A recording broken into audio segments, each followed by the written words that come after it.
Alright guys, story time. I was reflecting with a friend last night and we were talking about how crazy the past year has been since my breakup. And I've alluded to before on this channel that my breakup was really tough. But I'm not sure the details of why it was so tough, so let's get into it today. So we're going to go back to March of 2024. I had just learned that I lost my job and we had plans to go to a wedding in Michigan. So we go to the wedding in Michigan and he seems fine. Nothing's off or anything. But I remember very specifically that we were having a conversation about value and it was kind of clear that he didn't value me. And I was just like, huh, that's weird. What's going on? But at that moment, I chalked it up to I just lost my job. So, you know, of course, someone who values money thinks that I'm less valuable because I lost my job. And I was just like, well, that's kind of shitty, but whatever. So we go to this wedding and we're slow dancing and he's looking deep in my eyes. It's also romantic. And we're talking about the things that from this wedding that we really like that we would want at our wedding. Because at this point, we're talking about weddings, right? And so, yeah, I'm thinking everything's fine, no biggie, but it really sticks out to me that he didn't value me. You know, he said he did, but it was the way he said it, you know? So it's just like, huh, something weird's going on. And then the night of the wedding, we're at the reception and I get a call that my mom, who just had emergency surgery a month ago, has to go back into the hospital. She is dealing with something, she's really sick. So I'm just like, holy cow. So I'm like, we can't leave, you know, we're looking at like changing the flights and all that, and it's really expensive. So I'm like, we can't leave. Okay, so when we get back, I'm just gonna drive down to New Mexico immediately. I don't have a job, so I can just do that, right? So we get back the next morning, I drive down to New Mexico, it takes me 2 days. And while I'm driving down, I get pulled over and I call him. And normally when I call him, I ring through Do Not Disturb, but this time I didn't. Like, I got voicemail and I was like, huh, that's weird. And so I called him like, you know, a couple more times, you know, because I was just like, I got this ticket and I just want to talk to you. And, you know, I got voicemail every time. And that was really weird. He always picks up my phone call. So it's just like, huh, that's also really weird. So I'm in New Mexico and he's not answering all my phone calls like usual. And it's really weird, but you know, he's going through his own thing. So I'm like, all right, well, maybe, you know, it's just that. Maybe I'm being too needy or whatever, you know, but like I'm in New Mexico alone because my mom, who's not doing well in the hospital, you know, she makes it, thank God. And then I go home and we have like the best sex like ever. So I'm like, all right, so we're fine. Like we're good. Like, I don't know what's going on, you know? And then about a month later, I take a day trip with a friend to Calla Lily Valley and I get back and he's being a little weird. He had been going into office all week and he's like a deep introvert. So that's really hard for him. And he had been going in office all week. And I was like, huh, okay, you know, he's a little bit off, you know, but he's probably peopled out, you know. And so I don't think anything of it. And then I asked him to cuddle me and he wouldn't cuddle me. He wouldn't touch me. He was really sullen and very like whatever. And I was just like, okay. So I left it alone. And then the next day he goes in the office, he comes home. He goes in the office and then he comes home and he's really weird again. I'm like, look, Harvey, what's going on? You need to talk to me. Like, I don't understand what's going on. You're being really weird. And then he breaks up with me. There's no communication, no, hey, we're not doing great. Like, we were in a serious long-term relationship and he just breaks up with me out of the blue. And then on top of that, he won't tell me why. So here I am. My mom had just been hospitalized twice. My dad had been hospitalized before that, like a month before that. I lost my job and now I lost my boyfriend and I don't even know why. Like, because I don't have a job, I can't move out. Like, I don't have income to prove like that I can move out. So I'm like, oh my God. And he would do this, you know, so he would get really stressed out about something and then he would break up with me or like threaten to break up with me. And then he would go to bed, sleep on it and then be fine in the morning. So I told him, I'm like, you can't keep doing this to me. Like, this is not cool. And, you know, he's just like, da da da da. And so we sleep in separate rooms. And then we wake up and I'm like, hey, do you seriously want to break up? And he's like, yeah. And I was like, all right, cool. Well, I'm taking the dogs, you know, when I move out, I'm taking the dogs. And he agrees because the dogs were mine going into it. And this is important. The dogs were mine. I had the dogs for years before I met him. These dogs are mine.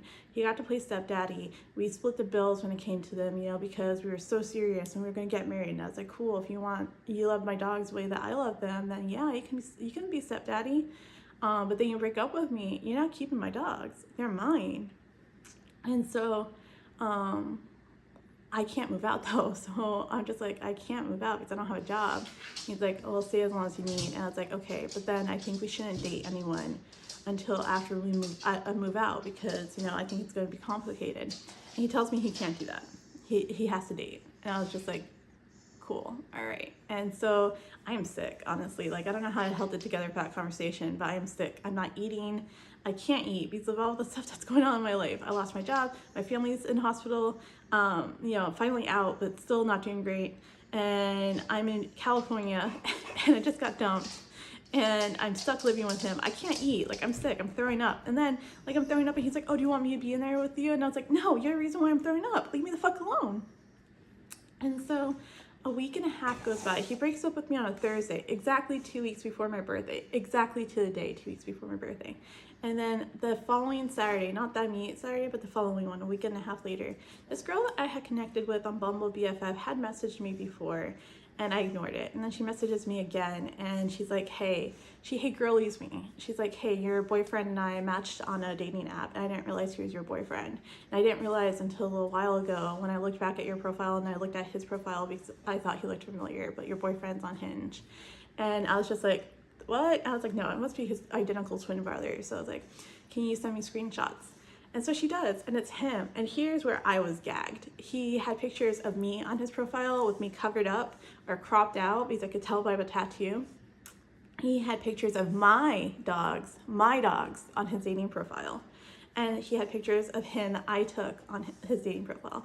And here's the kicker. He never had those pictures because he was always like, oh, my phone doesn't have enough storage. So I kept all those pictures on my phone. So he went into my phone or something to get those pictures off of them and to put them on his dating app. He like violated my privacy big time. And so I was like, oh my God, it's him. So I immediately go and I like immediately confront him because if there's anything you should know about me, I'm not afraid to make a scene. Like, I made a scene in this quiet neighborhood that we lived in our house. And I was just like, you're fucking cheating on me?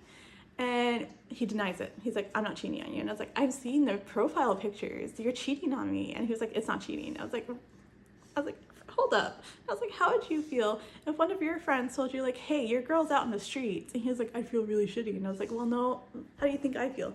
And he starts crying. And it turns out he's blaming his family for him cheating on me and him not wanting to be with me because he can't subject me to how much they hate me anymore. And, I don't know what's true and what's not because he's such a liar. But I suspect that his family didn't like me very much. That was a common theme in our relationship. Like, his family would not acknowledge me. They would ignore me. They wouldn't speak to me. They didn't, he said consistently through our relationship that they did not like me because I was white and because I'm fat.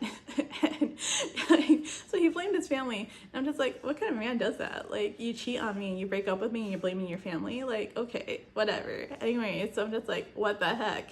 But at least finally I have an idea of what's going on, right? And that he was cheating on me. And that's the biggest thing for me. I was like, you cheated on me. Like, you're on those apps. Like, for all I know, every day that you were going to office, you were meeting up with a different girl. And then lo and behold, this new girl starts like liking all his shit. She's all over his Facebook. And we're still listed as Facebook, like together on Facebook because I don't want to deal with the questions. And she's liking his shit and she's doing all this stuff. And I'm just like, you motherfucker, you met someone else and that's why you broke up with me. And so I'm pretty sure this girl knew that we were together. I really saw her like interacting with the stuff after I had moved out. But like we were solicited as Facebook official, like, just a few weeks before that. So I'm like, okay, sure you didn't know. But whatever, like, whether she knows or not was not like the important thing. The fact was that he cheated on me, and I like shielded him from scrutiny so hard for so long. It's just like, oh, whatever. But now I don't care. So I'm just like, it was a year ago and whatever. And you did the shitty thing. You did this really shitty thing. I guess the gift of being single is I can see these things very clearly. And I think like coming out on the other side, like I'm much happier, I think, than I was with him. It's not that I was miserable with him, but I just much happier. And I'm starting to get like the things I love back. Like, he was so critical about everything. Like, he would tell me I was bad at science. He would tell me that I seasoned my food too much. I used too much oil. He would criticize everything. Meanwhile, he didn't even wash his hands with soap. So like, I don't know why I let this man with bad hygiene tell me that I was so bad at everything, but like those kinds of things like really weigh on you. So like towards the end of like our relationship, I think you can tell in the pictures that I'm not myself, And now I look at the pictures of me now and I'm like, wow, I feel like I have my spark back. So if you're going through a breakup that's really shitty like I did last year, just know like probably in a year, you're gonna look back and be like, what an idiot, So, But that's what happened with my really tough breakup. Yeah. Story time over.